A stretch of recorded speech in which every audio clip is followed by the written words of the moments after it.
Self induction में हम लोग ये पढ़े थे कि सेल्फ इंडक्शन कॉइल का प्रॉपर्टी है जो कॉइल से करंट के इंक्रीज होने का और डिक्रीज होने का क्या करता, अपोज करता, विरोध करता। तो यही बात हम लोग पढ़े थे सेल्फ इंडक्शन में, ठीक है। तो सेल्फ इंडक्शन का थ्योरी हो गया था और वहां से एक नया बात क्या मिला था हम लोग को, नया बात ये मिला था कि देखो भाई इसको कॉइल का, तो ये कॉइल है, एक ठो ये कॉइल है, इस कॉइल को एक नया नाम देंगे इंडक्टर। क्या नाम देंगे? और इस इंडक्टर का इंडक्टेंस L होता है। ये एक नया टर्म मिला था। तो हम लोगों को एक नया टर्म ये मिला था कि इस कॉइल को इंडक्टर बोला जाएगा और इस इंडक्टर का इंडक्टेंस क्या होता है? L होता है। हुआ था इंडक्टेंस का ऐसा यूनिट हेनरी। और क्या बात था, ध्यान देना, ये था कि फाई प्रोपोर्शनल I था और जब हटाए थे तो Li मिला। ये कांस्टेंट हटाने के बाद L था। और फैराडे लॉ से E इक्वल टू क्या था बोलो? Minus d phi by D T. तो minus d by D t phi का Li, तो minus L D I by D t. ये था कोफिशिएंट ऑफ सेल्फ इंडक्शन। अब ध्यान से बात समझना, तो कोफिशिएंट ऑफ सेल्फ इंडक्शन का ये मतलब होता है, समझ रहे हो बात ना? तो सेल्फ इंडक्शन ये फाई और ईएमएफ का ये फॉर्मूला, ये ध्यान में रखना हमको, ये दो टर्म हमको ध्यान में रखना है। यानी कि लास्ट क्लास में ये सब बात हुआ था, लेकिन थोड़ा सा चर्चा आज कर लेते हैं आगे बढ़ने के लिए। देखो, तो हम लोग को ये मिला था कि इसको हम लोग कॉइल बोलते हैं, ये कॉइल को इंडक्टर बोलेंगे और इंडक्टर का इंडक्टेंस क्या होता है? इंडक्टर का इंडक्टेंस L होता है, कैपिटल L होता है इंडक्टर का इंडक्टेंस। समझ में आ रहा बात? अब देखिए, अब ये कॉइल है, देखो ये कॉइल को भी हम लोग सीरीज पैरेलल में जोड़ सकते हैं।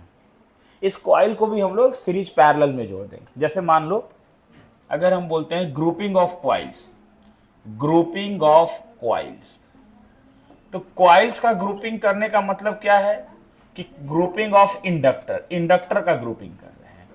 तो यहां भी हम लोग सीरीज और पैरेलल ग्रुपिंग कर सकते हैं। अगर मान लो हम लोग सीरीज ग्रुपिंग करते हैं तो आपको ज्यादा नहीं, इतना बात याद रखना कि अगर ये सीरीज में दो कॉइल को हम कनेक्ट कर दिए ऐसे, ये सीरीज ग्रुपिंग है, एक कॉइल है और ये दूसरा कॉइल, और इन दोनों में अगर करंट का फ्लो हो रहा I इस तरीके से, समझ में आ रहा? इसका इंडक्टेंस L1 और इसका इंडक्टेंस L2। अब सीरीज ग्रुपिंग में अगर हम दोनों कॉइल को कनेक्ट कर दें तो इसका जो इंडक्टेंस है ना, वो सीरीज वाला फॉर्मूला जो रेजिस्टेंस का था वैसे होगा, L equal to L1 plus L2। ये बात ध्यान में रखना। ऐसे हमसे ये नहीं पूछा जाएगा कि इसको आप डिराइव करके बताइए। फिर आपको इतना समझना कि अगर सीरीज में कहीं कनेक्ट हो तो दोनों को क्या करना, जो सीरीज में रेजिस्टेंस का ग्रुपिंग होता था वैसे इसको कनेक्ट कर देना, ठीक है। आप बोलेंगे सर ये कैसे हो गया, तो देखिए थोड़ा सा बताते कैसे हुआ। अभी अगर इसमें बात करें, इसका ईएमएफ E1 होगा इस कॉइल का और इसका ईएमएफ क्या होगा? E2 होगा। तो बताओ इंड्यूस्ड ईएमएफ का क्या फॉर्मूला होता है वहां पे? अगर हम बोल दे induced EMF E equal to minus L, क्या होता? DI बाई, ठीक है। अब बताओ, इतना आपको मालूम है कि सीरीज ग्रुपिंग में ईएमएफ डिफरेंट डिफरेंट होगा और करंट क्या होगा? सेम। कैसे? सीरीज ग्रुपिंग में रेजिस्टेंस का क्या पढ़े हम लोग? देखिए इसको हम ला देते करके, ध्यान दीजिएगा। सीरीज ग्रुपिंग में हम लोग क्या जानते हैं? सीरीज ग्रुपिंग में ये जानते हैं कि सर करंट तो सेम जाएगा बट सबका ईएमएफ क्या होगा? अलग अलग होगा। यानी कि ईएमएफ डिफरेंट डिफरेंट होगा लेकिन करंट का वैल्यू क्या होगा? सेम होगा।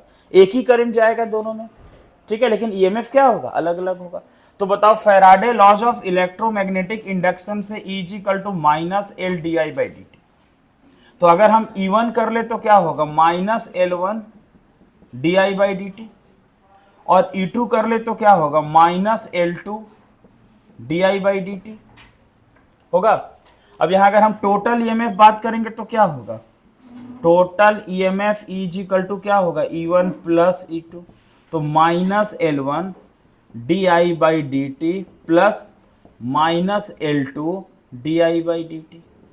अब यहां से अगर हम minus D I by D T common ले ले तो हमारा बच जाएगा L1 प्लस L2, और यहाँ E का वैल्यू माइनस L, E का वैल्यू होता minus L D I by D T cancel, minus minus cancel, तो L का क्या हो गया? L1 plus L2। आप समझ लो इतना कि अगर हमारे पास दो कॉइल मिल जाए और दोनों कॉइल किस में कनेक्ट हो? सीरीज में हो, तो उसका वही फार्मूला आता है जो रेजिस्टेंस का आता है। डायरेक्ट हम क्या समझेंगे, L इजिकल टू क्या होता है, L1 प्लस L2।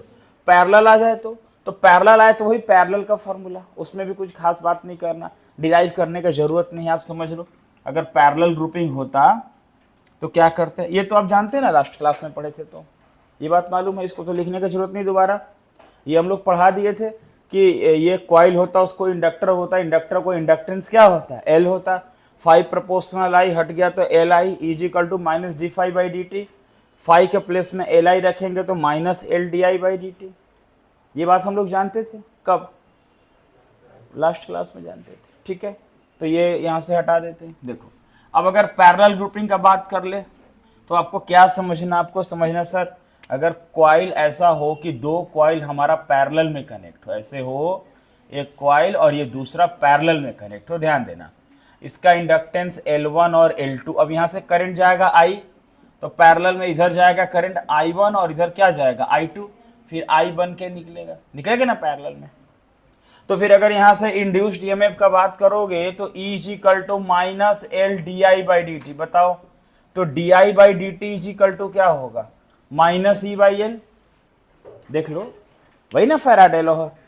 तो Faraday laws of electromagnetic induction, समझिए, तो Faraday laws of electromagnetic induction से E equal to minus LDI/dt, DI/dt equal to minus E/L।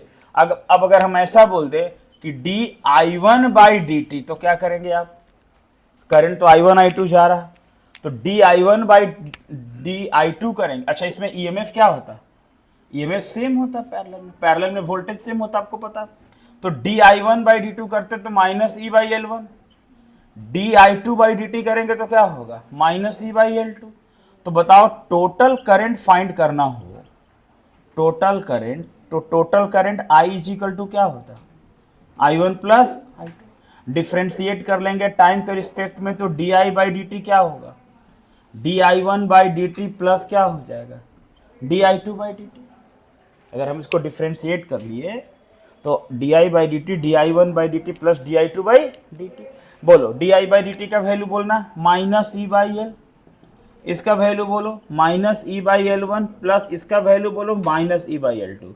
Minus ही ले लो 1/L1 प्लस 1/L2, यहाँ माइनस E/L, माइनस ही खत्म। तो वही बात आ गया, मतलब सर आपका कहने का मतलब है 1/L इजिकल टू क्या मिल गया, 1/L1 प्लस 1/L2। बिल्कुल सही बोलेंगे सर ये तो पैरेलल वाला वही बात मिला जो रेजिस्टेंस का मिला। हाँ वही बात हम कर रहे हैं, हम वही बात बोल रहे हैं कि अगर हम कॉइल को, इस कॉइल को हम इंडक्टर बोल दी, ये हो गया इंडक्टर, ये इंडक्टर का इंडक्टेंस L, इस कॉइल का नाम इंडक्टर। अगर इसको हम सीरीज में कनेक्ट करते हैं तो रेजिस्टेंस के जैसा फॉर्मूला रहेगा L equal to L1 plus L2। अगर हम इसको पैरेलल में कनेक्ट करते हैं तो रेजिस्टेंस के जैसा फॉर्मूला आएगा 1/L इजिकल टू क्या मिलेगा, 1/L1 प्लस 1/L2। एलसीएम ले लेते तो क्या हो जाएगा, L1 इंटू L2, ये L2 plus L1 1/L, L ऊपर चला जाएगा तो हो जाएगा L1 into L2 by L1 plus L2। समझ रहे बात को, ठीक है। यानी कॉइल का सीरीज और पैरेलल किसके जैसा है, बताओ किसके जैसा है, एकदम रेजिस्टेंस के जैसा है। आ रही बात समझ में, तो उसका सीरीज और पैरेलल रेजिस्टेंस के जैसा है। एक टॉपिक और है, एक दो टॉपिक और है इसमें क्या बोलते हैं, सेल्फ इंडक्शन में। पूरा सेल्फ इंडक्शन क्लियर करके फिर इस पर क्वेश्चन बनाएंगे, ठीक है। तो सेल्फ इंडक्शन का एक दो टॉपिक इंपॉर्टेंट बचा हुआ, नोट करो जल्दी से, तो उसको क्लियर करते अभी। लिखिए magnetic field of a long magnetic field नहीं, self inductance of a long solenoid, self inductance of a long solenoid. ध्यान देना, एक लॉन्ग सोलिनॉइड का सेल्फ इंडक्टेंस देखो। अब ये सोलिनॉइड के अंदर का मैग्नेटिक फील्ड हम लोग पहले से जानते हैं ना, चैप्टर 4 में पढ़े थे, magnetic field inside a long solenoid. अभी सेल्फ इंडक्टेंस निकालना। अब सोलिनॉइड के बारे में आपको पहले से पता हर चीज, देखिए आप पढ़े थे सोलिनॉइड ऐसा होता ना सोलिनॉइड, और इस सोलिनॉइड में करंट का फ्लो होगा। आप इसका याद करो, सोलिनॉइड का लेंथ एल आप याद करो। यहाँ नॉर्थ पोल बनता था, साउथ पोल अंदर में, साउथ से नॉर्थ, बाहर में नॉर्थ से साउथ, क्लॉक रूल से बताए थे। तो ये एक लॉन्ग सोलिनॉइड है। अब इस सोलिनॉइड के अंदर मैग्नेटिक फील्ड प्रोड्यूस हो रहा, वो फाइंड नहीं करना, वो पहले से पता। सोलिनॉइड के अंदर मैग्नेटिक फील्ड पहले से मालूम। अभी यहां पर हमको सेल्फ इंडक्शन निकालना। तो क्या फाइंड करना? फाइंड करना self induction of a long solenoid. Long solenoid का सेल्फ इंडक्शन फाइंड करना। या तो सेल्फ इंडक्शन बोलेंगे तो कोफिशिएंट बोलना पड़ेगा, ऐसे सेल्फ इंडक्टेंस बोलेंगे। अगर कोफिशिएंट नहीं बोलते हैं ना तो सेल्फ इंडक्टेंस बोलते हैं। तो देखो ये दिख रहा है लॉन्ग सोलिनॉइड। अब आपको अगर हम बोल दें कि magnetic field inside a solenoid, क्या होगा बताओ? ये सोलिनॉइड के इनसाइड का magnetic field B is equal to क्या होता है? म्यू नॉट एन आई, और म्यू नॉट एन को हम लोग क्या बोलते हैं? N by L I. One कर सकते हैं एक्सप्रेशन। आपको मालूम है ना small N is equal to क्या होता है? एन बाई एल, मालूम है, ये बात तो पता है। तो मैग्नेटिक फील्ड सोलिनॉइड के अंदर इतना होता है, ये याद आना चाहिए सबको। याद है ना? ये कब पढ़े थे हम लोग? ये हम लोग मैग्नेटिज्म एंड ये मूविंग चार्जेज एंड मैग्नेटिज्म में पढ़े थे। अभी सेल्फ इंडक्शन लाना मतलब तुमको पहले फ्लक्स लाना पड़ेगा। अब देखो क्या लिखते हैं, लिखते हैं मैग्नेटिक फ्लक्स लिंक्ड विथ, समझना, magnetic flux linked with each turn of A solenoid. यानी सोलिनॉइड के हर एक टर्न से कितना मैग्नेटिक फ्लक्स लिंक करेगा। तो magnetic flux phi is equal to B into A. अब बी हमारा है mu naught N by L I, और ये हो गया ए। तो मैग्नेटिक फ्लक्स जो लिंक करेगा each turn of solenoid, solenoid के हर एक टर्न से कितना फ्लक्स लिंक किया। तो हर एक टर्न से जो मैग्नेटिक फ्लक्स लिंक किया उसका फॉर्मूला फाई बराबर बी इंटू ए, और बी का mu naught N by L I A, ये फाई निकल गया। बात समझना, ये हम बोल रहे हैं ना कि मैग्नेटिक फ्लक्स लिंक किया ईच टर्न, माने हर एक टर्न से, एक एक टर्न से, सोलिनॉइड के एक एक टर्न से कितना मैग्नेटिक फ्लक्स लिंक किया। तो हो गया फाई बराबर mu naught N by L I A. कैसे किए? बी इंटू ए। बी क्या हुआ? इतना। अब अगर हम ऐसा बोले कि टोटल मैग्नेटिक फ्लक्स, या ऐसे बोलते हैं मैग्नेटिक फ्लक्स लिंक्ड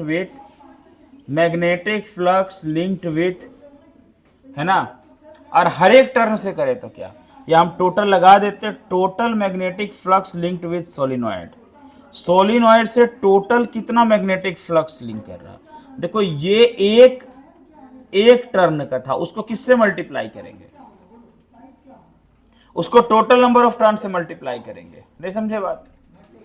या तो आप एन आई लेके चलो या एन बाई एल, तो फिर टोटल नंबर ऑफ टर्न क्या होगा? अगर हम एन आई लेके ही चलते हैं, मान लो हम एन आई लेके चलते तो क्या होता? अगर हम एन आई लेके ही चलते तो म्यू नॉट एन आई हो गया। तो हर एक टर्न का क्या हुआ? म्यू नॉट एन आई। तो total number of turn multiply करते तो फाई इज इक्वल टू क्या होगा? म्यू नॉट एन आई ए, यहां ए छूट रहा है, म्यू नॉट एन आई ए, उसको किससे मल्टीप्लाई करेंगे? उसको मल्टीप्लाई करेंगे एनएल से, उसको मल्टीप्लाई करेंगे एनएल से। ध्यान देना क्या बोल रहे हैं, देखिए कैसे हम बोल रहे हैं total magnetic flux linked with solenoid. Solenoid से टोटल कितना मैग्नेटिक फ्लक्स लिंक कर रहा, तो फाई इज इक्वल टू, ये क्यों किया एनएल से मल्टीप्लाई? बोलो देखो एक टर्न से, ऐसे समझो सोलिनॉइड के अंदर का ये बी कहां का मैग्नेटिक फील्ड था? इनसाइड में किसी पॉइंट का था ना। मान लो हम बोलते हैं ये मैग्नेटिक फील्ड है 10 टेस्ला, ऐसे समझो कितना है? 10 टेस्ला।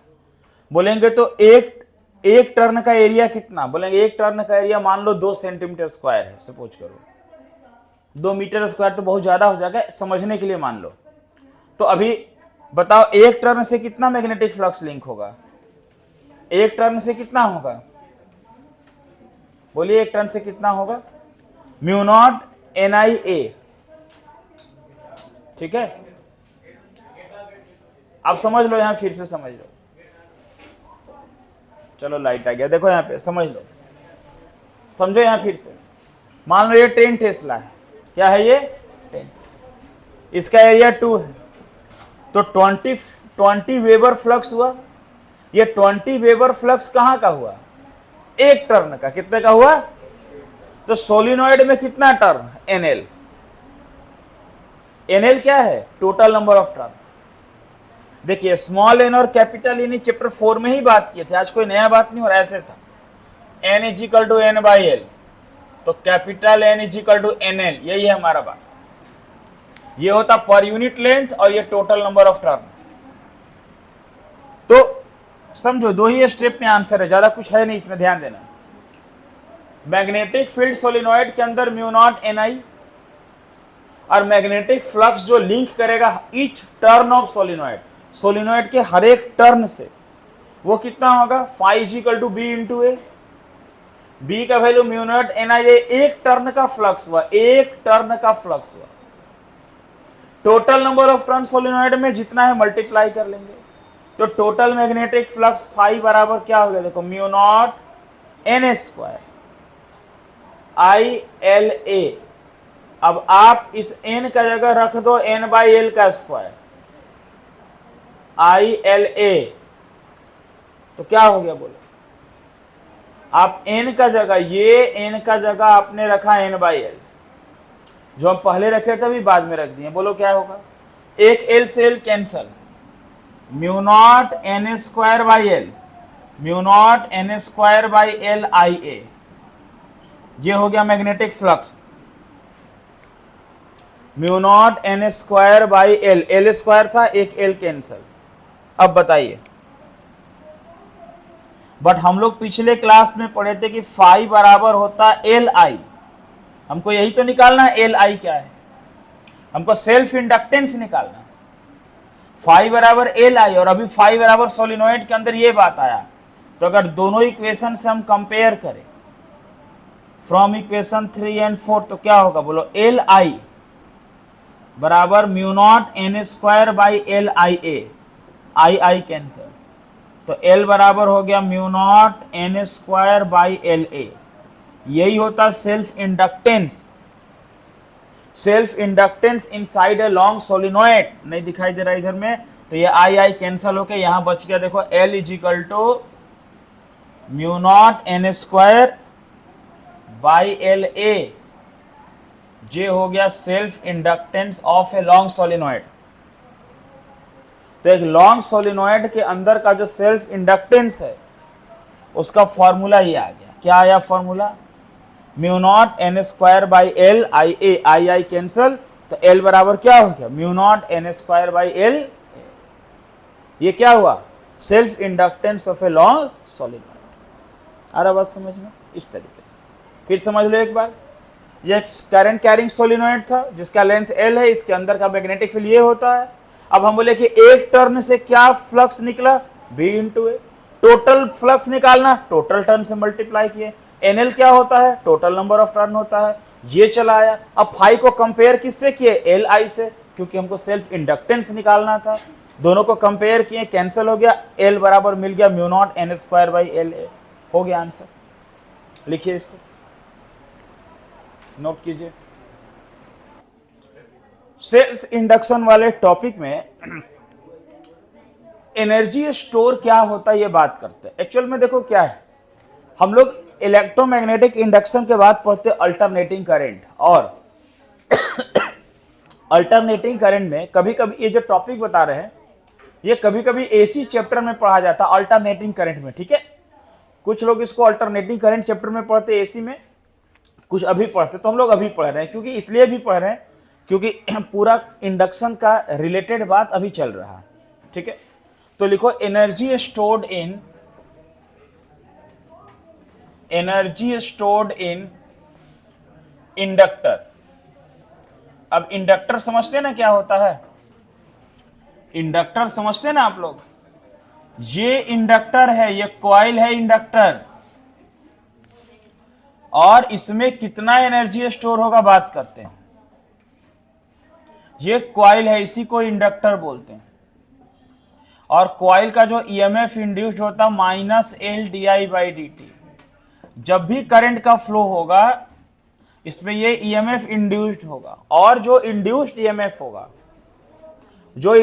ईएमएफ होगा उसका डायरेक्शन कैसा होगा, वो उसी का अपोज करेगा जिसके कारण प्रोड्यूस हुआ। तो जो करंट फ्लो कर रहा है उस करंट के फ्लो का अपोज करेगा। तो जब भी चार्ज का फ्लो होगा, करंट का फ्लो होगा, तो वर्क डन होगा एनर्जी के फॉर्म में होगा। इसलिए बोलते हैं इस इंडक्टर में कितना एनर्जी स्टोर हो रहा। समझो बात क्या करते हैं। हम लोग बात करते हैं एनर्जी स्टोर इन इंडक्टर में क्या एनर्जी स्टोर होता है, ठीक है। तो ध्यान से समझना, अगर हम बोल दे कि मैग्नीट्यूड ऑफ इंड्यूस्ड ईएमएफ क्या होगा बताओ। ये अगर हम इंड्यूस्ड ईएमएफ का बात करें तो E=L/di/dt। बताओ di/dt क्या हो गया, E/L कर सकते हैं ना। di/dt क्या हुआ, E/L। तो E क्या हो गया, di/dt इंटू L। ये ईएमएफ का वैल्यू हम लोग निकाल लिए। ये फॉर्मूला तो हम लोग पढ़े पहले, Faraday laws of electromagnetic induction और सेल्फ इंडक्शन से मिला करके ये फॉर्मूला मिला, E=L/di/dt। अब di/dt E/L, यहां से ईएमएफ E=di/dt इंटू L। अब देखो क्या करते, ध्यान देना, लिखते हैं small amount of work done, है ना, small amount of work done due to flow of charge dq। अगर dq चार्ज फ्लो करने से क्या होगा, E=dw=E/dq। बोलो ये कहां से फॉर्मूला मिला, dw=E/dq। ये फॉर्मूला कहां से लाए हम लोग। हाँ, ये ईएमएफ का E होता है ना W/Q। अरे अब V बराबर आप पढ़े थे W/Q, तो ईएमएफ E=dw/dq, तो dw=E/dq। अब बताओ dw बराबर E का वैल्यू कितना है, di/dt L, और ये हो गया dq। समझना बढ़िया से क्या बोल रहे हैं। हम बोलते हैं small amount of work done due to flow of charge dq charge के फ्लो होने से कितना वर्क डन होगा। अब याद करो पोटेंशियल आप पढ़े V बराबर W/Q। अब पोटेंशियल के बदले यहाँ ईएमएफ है, चार्ज है dw और स्मॉल में dq। तो dw क्या हुआ, ध्यान देना, देखो क्या हुआ। अब हम कर ले di, सुनो, di into L into di into L into dq, और dq के नीचे ले आए dt। बताओ तो क्या होगा, समझो यहां क्या होने वाला। आप समझो क्या हुआ, di, E का वैल्यू क्या था ईएमएफ का, di/dt इंटू L। क्या हुआ, E का वैल्यू di/dt L और ये dq। हम क्या किए, di L और ये dq, dt को ले गए dq के नीचे। बोलो dq/dt क्या होता, I, rate of flow of charge is called current. तो क्या मिल गया, dw बराबर L/I/di। क्या मिला, L/I, अरे इसके बदले I, इसके बदले I, di/L। तो dw क्या मिल गया, बोलो L/I। बात समझ रहे हैं। अब बताना, अब हम बोल दे कि total amount of work done क्या होगा। Total amount of work done कहां से कहां, ये इसमें क्या कॉन्सेप्ट बताए थे, देखो क्या बताए थे, सुनना, 0 to कहां, 0 से। हम ये बोले थे कि जब भी चार्ज का फ्लो होगा, इस बैटरी का ईएमएफ है यहां पे, जब भी चार्ज का फ्लो होगा तो इसमें जो सेल्फ इंडक्शन होगा उसका क्या प्रॉपर्टी है, ये उसी का अपोज करेगा जिसके कारण प्रोड्यूस हुआ। तो करंट के फ्लो होने के कारण प्रोड्यूस हुआ, तो करंट के फ्लो का अपोज करेगा। कब तक करेगा, जब तक करंट अपना मैक्सिमम वैल्यू में एक्वायर नहीं कर लेता। जब तक करंट 0 से मैक्सिमम नहीं होता तब तक करंट के फ्लो का क्या करेगा, अपोज करेगा।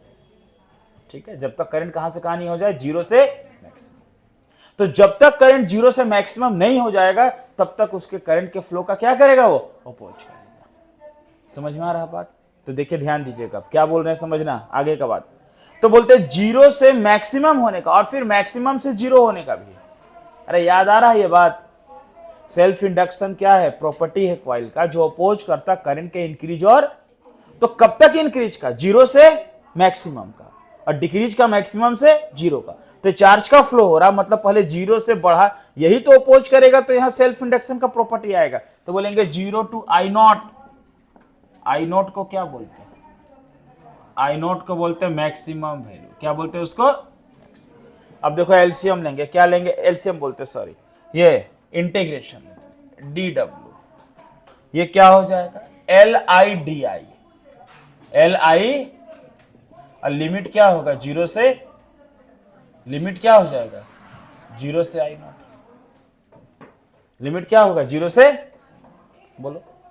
अब डी डब्ल्यू को देना हो तो जीरो से डब्ल्यू दीजिए, को डी डब्ल्यू का इंटीग्रेशन डब्ल्यू एल बाहर आया, बोलो इंटीग्रेशन बचा I D I, I D I zero से आई नॉट, बोलो आई का इंटीग्रेशन क्या होगा, एल, आई का इंटीग्रेशन होगा आई स्क्वायर बाई, और ये लिमिट क्या होगा, जीरो से, बोलना W बराबर L।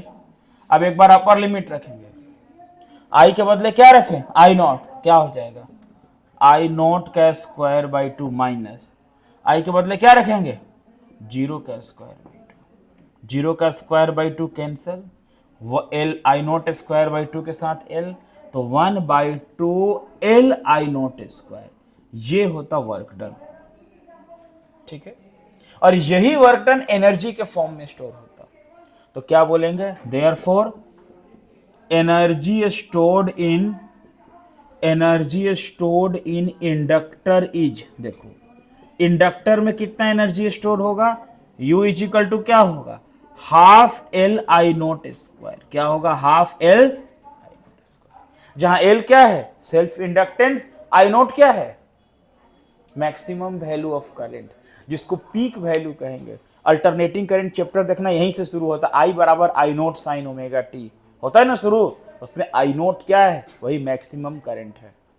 ठीक है ना, आप पढ़ेंगे एलसीआर सर्किट, तो एलसीआर सर्किट में पढ़ेंगे ना, तो एल यही है, सी आर यानी कैपेसिटर और रजिस्टर को कनेक्ट करेंगे।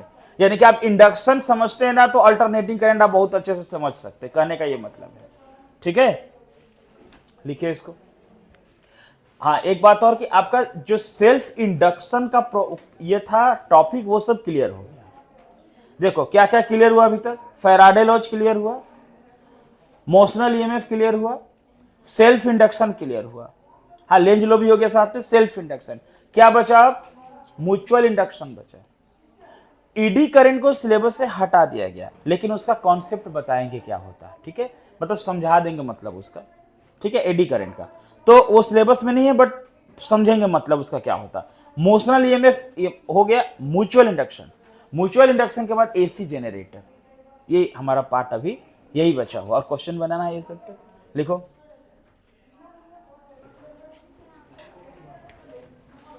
ये असाइनमेंट का क्वेश्चन नंबर 35। एक इंडक्टर ऐसे दिया हुआ और एक ऐसे इस तरह से,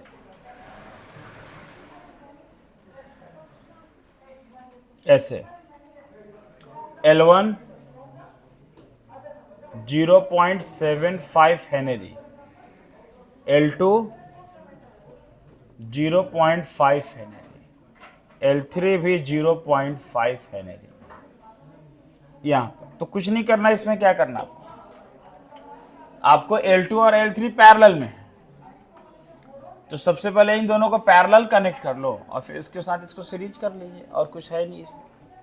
देखिए कैसे पैरेलल कनेक्ट करेंगे L2 और L3 को, तो 1/L is equal to 1/L2 plus 1/L3, 1/0.5 plus 1/0.5, यानी कि 10/5 प्लस 10/5, ऊपर में गया पॉइंट तो 10/5 आ गया, यानी 10/5 2 to 4 आ गया। ठीक है, 20/5 4 आ गया, तो 4 हेनरी किसका मिला, ये 1/L का, तो L क्या हो गया 1/4 हेनरी, यानी इन दोनों का आंसर 1/4 आया।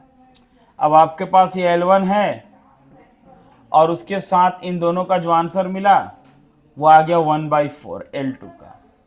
अब सीरीज कॉम्बिनेशन है L1 प्लस L2, अब L2 नहीं L आया था, इसका वैल्यू आप L डैश कर लो, तो आपका पहले से 0.75 और प्लस 1/4, देख लो 1/4 क्या होगा, 1/4 हमको लगता है 0.25 होगा, कर लोगे 1 आ जाएगा, तो पूरा का आंसर 1 हेनरी। ठीक है, इसका आंसर 1 हेनरी आएगा।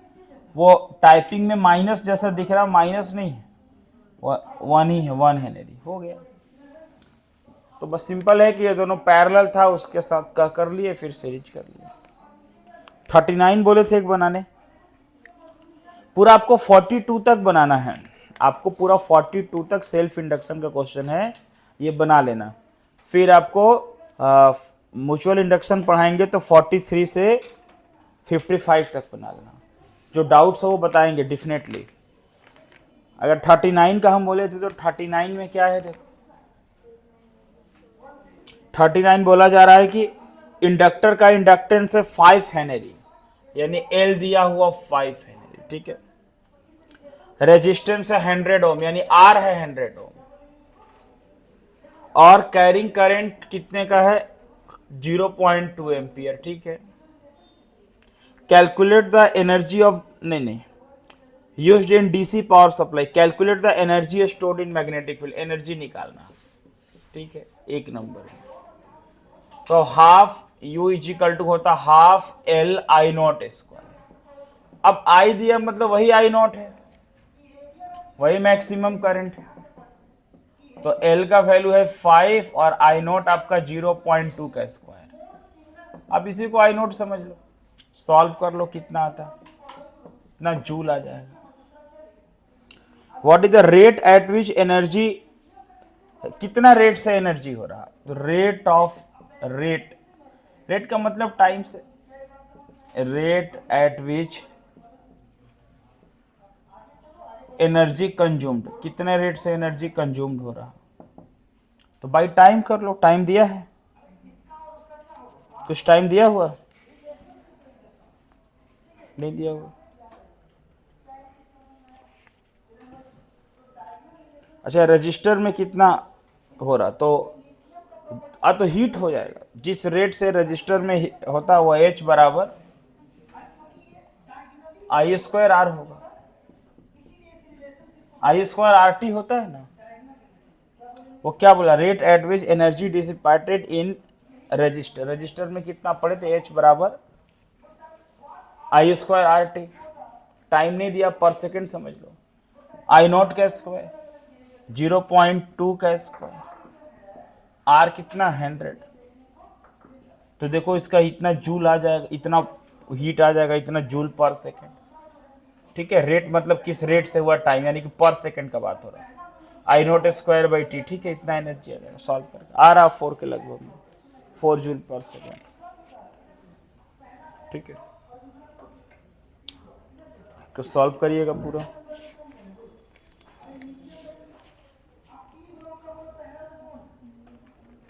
ठीक है।